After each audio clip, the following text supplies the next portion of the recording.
Welcome to Fabulously Fun Trips. I'm your host, Greta Smith, owner of Savvy Travel Design, where I plan fabulously fun trips for my clients to share with their favorite people. Here on the show, I introduce you to my representatives from my favorite travel companies so you can learn what's special about each one and so you can ask your questions. Now, tonight's a little different because I'm actually hosting another agent. I would really like to introduce you to Miss Jamie Rumph from Love of the Magic Vacations. She is my go-to girl when someone asks me about Disney. I am not a Disney person, and that is okay because I have Jamie. So every time someone asks me about Disney, I just say, you know what, call her because she knows the ins and outs, she knows everything, and she knows it better than I ever will. So I truly, like, for me personally in my business, I believe in doing that. I believe that if I'm the perfect agent for some things, and if I'm not the perfect agent, I'm going to go find you the perfect agent because you deserve the best experience possible. And I think Jamie really provides that with Disney. So I'm so excited to introduce you to her. Welcome, Miss Jamie. Thank you so much for having me. I'm so excited to be here. I'm so excited to talk Disney with you. So most of my people, my listeners won't know, but we actually have a Disney trip scheduled in September. Jamie actually booked my Disney trip because I don't know Disney. So I'm super excited. I'm as excited as everybody else to hear about the updates on what's going on with Disney and how they're handling COVID. So can we start there? Can you tell us about what's going on with the COVID mitigation efforts and all of that fun stuff? Yes, absolutely. So can you hear me okay? Because I was having a little issue there for a minute. Yeah, it's a little, it's good. We can hear you. Okay, I wasn't hearing you. So we'll start there and hopefully everyone can hear. So Disney is doing a fantastic with their job with their COVID protocols. And I feel like they are some of the leading places here in the US in bringing people back to the parks and getting them out of their house as safely as possible. So when the parks reopened in July, after having been closed since mid-March, they brought back limited capacity. So I believe in the beginning it was 25%. They weren't really sharing that number with us. They have since increased it to 5%, and all the way back to July, we needed park reservations to get in. So there's a whole system in place to not only ensure you that the crowds are lower, that they have the ability to socially distance you in queue lines and throughout the park, but then also that you didn't spend thousands of dollars to come to Disney World and not be able to get in. So that's all part of the process. You know, when you're booking now, they have continued to change things and update signs as they go, and basically just watch the crowd, see how the crowd reacts, how they translate what they're being told, and then updating policies to ensure that you are wearing your mask. It's non-negotiable. You will be asked to leave the park if you don't wear it appropriately. That means covering your nose. We don't want to see nostrils. And then our park queue lines, our attractions are 6 foot apart with lines on the ground. I've found people are definitely visual when it comes to that. And there's a feeling of safety when you can look at the ground and know people are in the right spot. They have also continually added partitions between rows on attractions. So when they first reopened, it would be a car. So your attraction car has 2 rows. It would be 1 car per family. And so that slows down the queues moving. Since then, they started to add partitions between them. So now they can fill that whole car, keep the line moving, and still keep you as safe as possible. So I really feel like they've done a fantastic job with getting people back out there and providing a level of safety while you're there. Okay, that's really good to know. So then how is that affecting as far as like the reservation system? Because I know they are incorporating the park hopper passes, I believe. They just brought park hopper back January 1st. Okay, and so how is that affecting how the reservation system is being handled? Nope, they're brilliant. You know, I'm a Disney junkie. So prior to January 1st, no park hopping. You just made your reservation. That's the park you went to that day, and that was that. Beginning January 1st, you can now park hop after 2 p.m. So if I have a park reservation at Magic Kingdom, I go in the morning at 2 p.m. If I have the park hopper option, I can leave and go to the other 3 parks.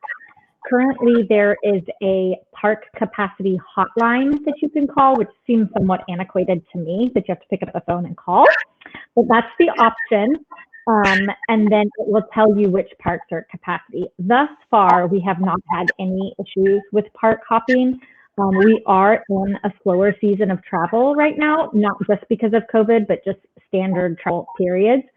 But so far, no big deal. And people, you can hop as many times as you want. The caveat here is if you have a park reservation for Magic Kingdom, you cannot skip it. You have to check into that park first to then be able to park hop later. So don't assume that you have the park hopper ticket, no reservation, and then can just go anywhere later in the day. I know this for a fact, but I think that's kind of how they're managing the numbers internally and preparing for what's happening each day. So, That makes a lot of sense. yeah. Okay. So you definitely still have to have reservations. Okay. That's really good information. So also in terms of how it's affecting the experience in the parks. I know at the very beginning when they shut down and then when they were first opening up, no dining reservations, no parades. Has any of that changed, or like comparing the experience in the park today to what it was this time in 2019? What are the different things you're going to see? Okay, so let's just start with dining first off. Not every single restaurant is open. They have reopened some of the favorites. They've brought back the tried and true favorites, and those are available. And I have very little trouble getting my clientele what they're looking for. The one thing that did change in terms of dining is character dining. Prior to all of this, characters would come to your table to visit you, hug, take pictures, all of that. Well, now we're social distancing. So they will stand off at a distance, wave, pose. Like if you're holding your camera up, they will stop and, hold a pose so you can still get your shot or your selfie. But that is different. Personally, I like it. It moves it around faster. You don't have chair backs in your picture. And it's always, I don't know, for me, it's a little awkward to like talk to a character. And then not all of our character dining is open. They have brought back a few things here and there. I think we're at 4 or 5 different experiences right now. And then typically character dining has always been a buffet food option. Obviously buffets are not good with COVID, so they have become plated family style meals, or sometimes an option, but most of the time a plated family meal kind of thing. Let's see, parades. There has always been the joke of what time is the 3 o'clock parade? 3 o'clock. So there is no longer a 3 o'clock parade or nighttime entertainment or fireworks or anything like that. For me, that's the biggest piece.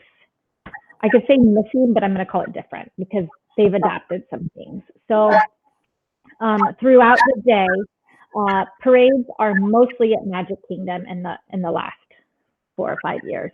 So we have taken that 3 o'clock parade that draws the crowd to Main Street, and they have used part of those characters and parade floats and turned them into what they call character cavalcades.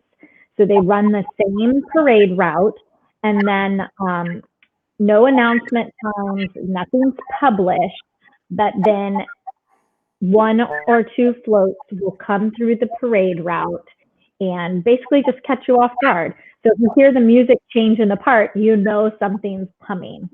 During the holiday season, I feel like we were at about 15 minutes apart for them.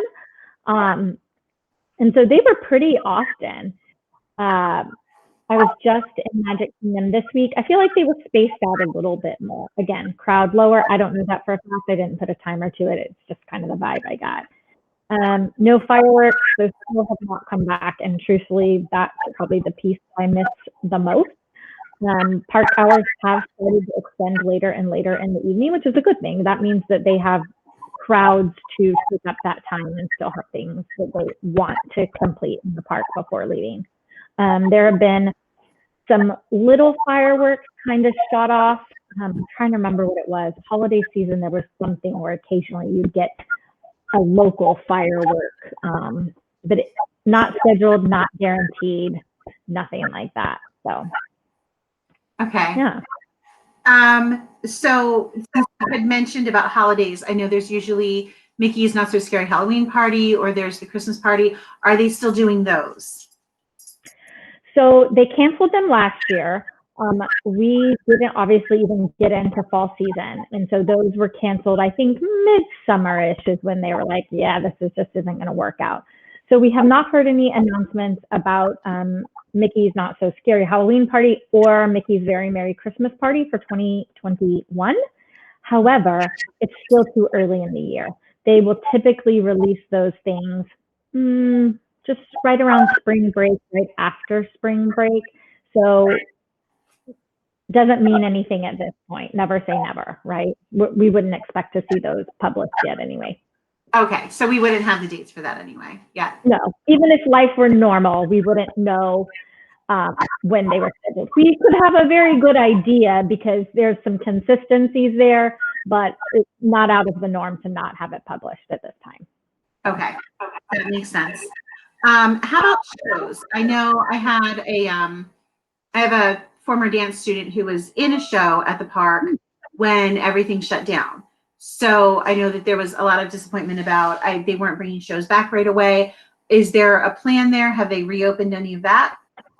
So we're starting to see some of that. So two different types of shows here. We have our, shows that the Disney cast members perform in, and then we have our show where, dance studios, high schools show up, cheerleaders, things like that. So on the Disney cast member side, as soon as they reopened the park, they opened Frozen Ever After in Hollywood Studios. So that one has been consistently back and there. Then I'm trying to think. All the other live performances have not come back, but they did just announce, I believe it was this week, if not last week, that the Lion King show in Animal Kingdom will come back in a varied format, giving those performers the opportunity to perform socially distanced and as safely as possible. Beyond that, I can't think of any other show I've heard word of. And then for our school performance groups, our dance performance groups, I haven't heard or seen any movement on that. That is one of the areas where I think it's a little harder to promote social distancing and then ensure that all the people that have paid to be in these things get park reservations. There's a lot of details that go into that. So I haven't heard anything move that direction. However, I have heard from clients that Summit, which is the big organization that does competitions for cheerleaders, they're handing out bids for programs in the summer, early fall, I believe. So, but that's all I know. It's, hearsay from clients, and I don't have any other information otherwise. So, interesting to see how that goes. Okay, that absolutely makes sense. Did I miss anything I should have asked you about that? Let's see. Parks, attractions. So attractions, everything's open. It's all there. I mean, there's a handful that are not, but it has nothing to do with COVID. It has more to do with downtime. That we would have, every attraction has to be refurbished and kept updated at some point. And I cannot think of anything. I'm walking through the parks in my head, attraction-wise, that has not reopened. So I think good to go there, short of just things that have downtime. So, and there's really not that much of it right now. The People Mover is down. That's a crowd favorite. It's not running right now. Hopefully back up soon. And that's about all I'm coming up with on a quick thought. So. Okay. Since you mentioned about things being refurbished or new things, what do you know of that's coming down the pike as far as what's being refurbished, what's being changed up, what's coming in that's new? So a lot of news from Disney there. In Magic Kingdom, we have Tron that has been happening. So this year in October 1st is Disney's Disney World's 50th anniversary. That's a huge, huge deal. So there was a bunch of stuff that was slated to be ready for the 50th anniversary. It's been a big push. Not too long ago, people started to speculate that Tron would not be open in time. And we all kind of wondered. There is some movement on it. It's starting to get this cool canopy thing up and going. But Disney did say in an interview to Orlando Sentinel, our big newspaper, that it would not be ready for the 50th. So they did announce last week or the week before, they kind of blur together for me, that Jungle Cruise on both coasts, both land and world, is getting some retheming and a new storyline. Yeah, it's a big deal. Prior to closure, they told us that Splash Mountain on both coasts is being completely redone to follow the storyline of Princess and the Frog. So that has some people very upset and some very, very excited. Yeah. And then a lot of work going on at Epcot to kind of bring its new face to what's happening. Not a whole lot of word, short of like the drawings that they've shown us. There's not a lot of information there. I do believe I heard that Mary Poppins was not going to come live, but I don't know that for sure. At some point it starts to blur. But Ratatouille, that is a copy from Disneyland Paris, it is almost ready to go. So any day now, I would think. Oh, that's exciting. That's very exciting. That would be really fun. So what can you tell me? One of my family's favorites is Star Wars. So what can you tell me about how things are going with the new Star Wars land? All right, the new Star Wars land is fantastic. I was lucky to get in there before the park closed. Like we have this whole like pre-close, after close thing, you know? So land has been open for a year or so now. And then shortly before, I guess, end of last year, end of 2019, they opened the final attraction, is the Rise of the Resistance. And I'm not going to give you any spoilers on that, but and I'm not a Star Wars fan, let me just say that, but it is the most fantastic attraction I have ever been on. So it's still hugely popular. It is done by virtual queue. This was the case before shutdown. You were never going to stand in line for that attraction for 12 hours. It's a really cool thing that he does to allow you to get return time on your phone and enjoy the rest of the park. So it's phenomenal. Nothing's really changed there. That park is probably the one that is full the most in terms of getting reservations. So please don't think that you are going to buy a ticket today and walk in the park tomorrow. Maybe you'll get lucky, but let's not go there. And then, of course, the other big component coming to Galaxy's Edge, which is Star Wars Land, is the new hotel. So I drove by it yesterday. I actually got myself lost on Disney property, which never happens, and drove by it, and it's coming along quite nicely. They shared some pictures of the inside of it a few weeks ago. No announced scheduled opening date, let's say that, and no price points. We know that it's going to be an immersive experience. I believe they said 2 days, but they're just giving us little tidbits along the way to keep us interested, but not any real, I can't book it yet, so don't ask. Can't do it. I'd love to, I really would, but not yet. So we'll see what that looks like and what that entails. I'm sure sooner rather than later. Yeah, that's exciting. And again, not a horror fan, but it's going to be neat. Yeah, I'm excited to see what the immersive experience really looks like, because the little bit that I know about it, it seems very, very different. Like it's not just a hotel that you go stay at. There's like a whole experience that goes with it. Yes. you know, Disney is known for their entertainment and their show. The entire atmosphere is the show. Like they say you're on stage, right? So the moment you walk into a park, there is a show happening there that you become interactive with. So I think that they will blow us away with the Star Wars Hotel. I know it has a name and I can't remember. I don't remember. The Star Wars Hotel. So yeah, I think that's what I'm excited about that. I think that's going to be cool. and it does not look big. So if it's something you're interested in, you better keep your ears perked or get on my wait list or something like that, because I think it will fly fast. Yeah, I agree with you. I think it could be 2 or 3 times as big as it's going to be and still fly fast. Agreed for sure. But that actually, speaking of flying fast, I did not ask you if there are changes to the Fastpass system. Oh, yes, that's a big change. So there is no Fastpass system currently.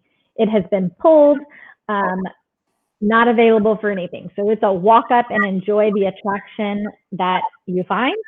Thus far, I have not found it to be an issue. Most of the time, the attraction wait times posted are about half what they really are. Okay. So don't be scared by the lines, because remember, they're social distancing. So we have 6 feet between each family, and they are way out into the walkways. And then that post time may say 30 minutes, which in my mind is really reasonable, even with a fast pass. And they're flying through there. They really are. So we do know that they're closing every few hours, not scheduled, not posted, to clean attractions.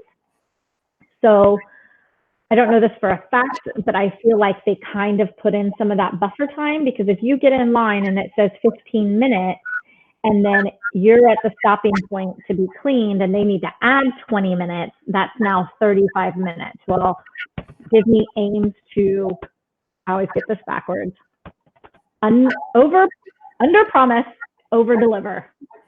Yes. So they tend to be much shorter than what's posted. Okay. And I hope Fastpass never comes back. Oh, really? Yeah, not a fan. Okay. Yeah, I think it causes a lot of stress for guests. It makes it very complicated in terms of how to move around the park. It can, you know, if you're not familiar with the park and you don't hire a travel agent that knows the park's ins and outs, you could very easily end up with a fast pass for an attraction on the far right side of the park, and then the next one is on the far left side of the park. Now, did you get 2 really great fast passes? Yeah, you probably did, but you just walked an extra 3 miles. Nobody needs that. So just not really a fan. I prefer the Disneyland Max Pass system that works in park, little more fluid. Kind of thing. So that makes sense. Mm-hmm. All right. That was everything that I had written down. I'm just going to real quick say, if anyone watching has questions, please throw them in the comments now. And I'm just going to check on my phone to make sure I'm not missing anything. Right. I'll throw a few things out there for you while you're looking. So again, 50th anniversary is October 1st. They will have a celebration on the 1st in Magic Kingdom. So far, reservations are sold out. I hope that we're able to raise the availability at some point. But as of now, that day is sold out. So, but that party, that celebration, more than likely will carry on 18 months. A good year, sure. Sometimes they move them on 18 months. So you have plenty of time to see the festivities surrounding the 50th. Very cool. All right. I'm not seeing any questions on my feed. So for us, if have additional Disney questions, if they're looking to book a Disney trip, go ahead and give out your information so folks know where to reach you. All right. So I am Jamie at Love of the Magic Vacations. So my website is loveofthemagicvacations.com. You can find me on Facebook and Instagram at Love a Magic. So leave off the vacations, just Love of the Magic. And then a blog with some Disney tips, things like that. It's just Love of the Magic too. So 2 websites, Love of the Magications, and then the blog is Love of the Magic. And that's where you can find me. And then if you reach out to me for a quote in any of these spaces, just let me know that Grace sent you, and then I will kind of know where to tie you to. There we go. So, and if at some point, if you get off and you go to email her and you forgot what her email address was, reach out to me. I'll be happy to share the information with you. Yes, absolutely. So I help take care of all of Greta's Disney clients, and I love to do it. So awesome. Thank you so much. Well, then I want to take up your whole night, so I'm going to let you go. But thank you so much for joining us and giving us all of that information. That was every Disney question I've heard in the past year. Same. I should have it on just, record. I appreciate the invitation and letting me share. Thank you so much, Greta. Absolutely. Well, have a good night. I'll go ahead and let you go. Thank you. Good night. All right, folks. That was awesome. I'm so glad she was here to see that.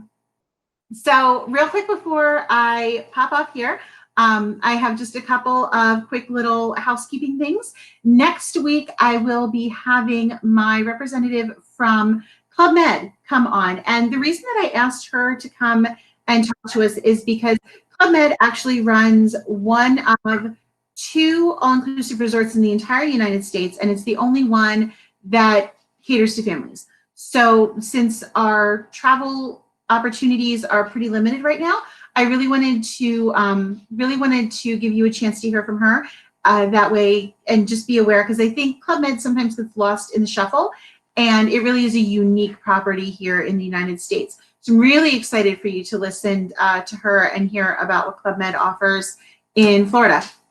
So she's going to be next week.